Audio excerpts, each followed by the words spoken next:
J'adore cette cordée parce que les invités Nicolas Bellego et Sébastien Duprat sont des types géniaux et sympas et surtout ils ont plein de choses à nous dire. Imaginons le scénario.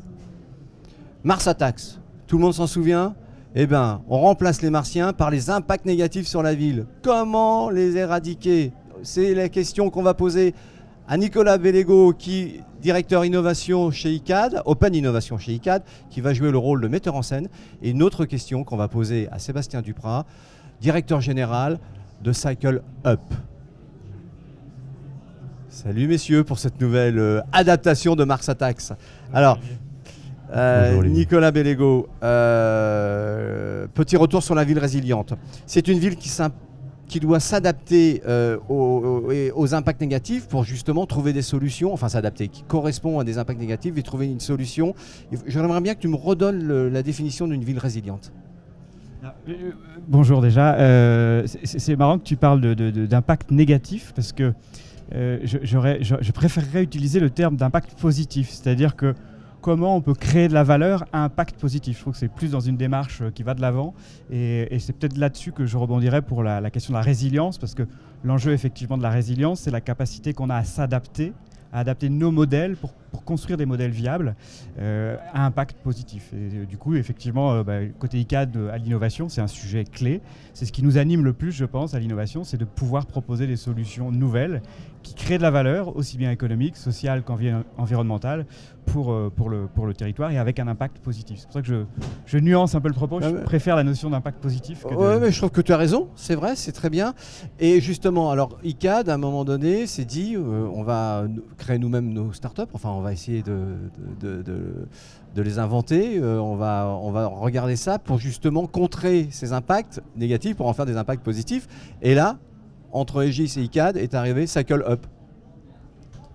Oui, présente-nous, effectivement, c'est une des initiatives, entre autres, effectivement, pour répondre à ces enjeux. Donc, on a essayé d'agir sur nos propres métiers, sur ce qu'on sait faire, c'est-à-dire construire la ville, et donc de réduire l'impact carbone de nos projets, mais aussi rentrer dans une logique d'économie circulaire en créant donc des activités. Et donc, une des premières activités créées en partenariat avec Aegis, c'est donc la Startup Cycle Up sur de réemploi de matériaux de construction, et dont Sébastien est le digne représentant. Voilà.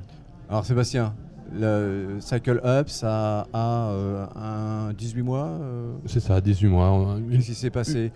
Il s'est passé beaucoup de choses. Il s'est passé plein de découvertes extrêmement rafraîchissantes. C'est que notre idée d'économie circulaire, elle a tilté, comme on dirait. Elle a vraiment pris dans le marché, dans le secteur, dans le paysage de l'immobilier, parce que les enjeux de construire bas carbone, d'avoir du développement économique sur les territoires et de créer des coopérations entre les acteurs de l'immobilier pour éviter de générer des déchets qui sont un coût et une charge de gestion pour tout le monde.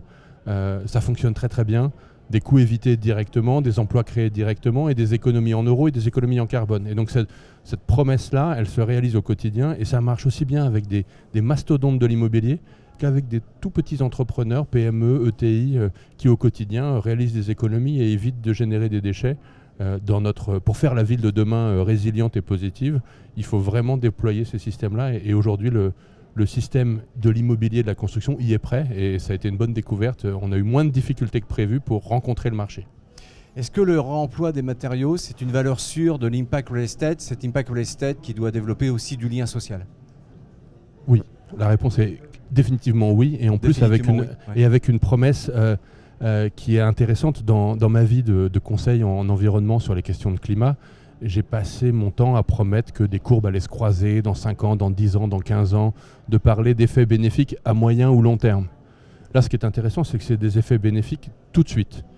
À peine on sauve un matériau et on évite de le mettre à la benne, on économise du carbone. À peine on développe une solution pour réemployer un matériau et pour le nettoyer, le transporter, on crée un emploi en insertion sur le territoire. Et donc c'est des impacts à court terme, et en plus à long terme, c'est le développement de filières, le développement d'éco-produits qui va s'approprier ces démarches-là. Donc il y a une promesse long terme d'ensemble et des impacts court terme évités. Donc c'est vraiment une réponse d'arrêter de dire c'est une solution pour dans 15 ans, c'est une solution pour tout de suite, et ça c'est un point très intéressant par rapport à un certain nombre de dispositifs d'impact justement. Nicolas, je reviens vers toi. Toutes les solutions concrètes portées par ICAD, elles sont en train de préfigurer la ville de demain, Ou elles répondent qu'une solution répond à un problème, ou finalement ça va constituer un ensemble qui pourrait préfigurer la ville de demain?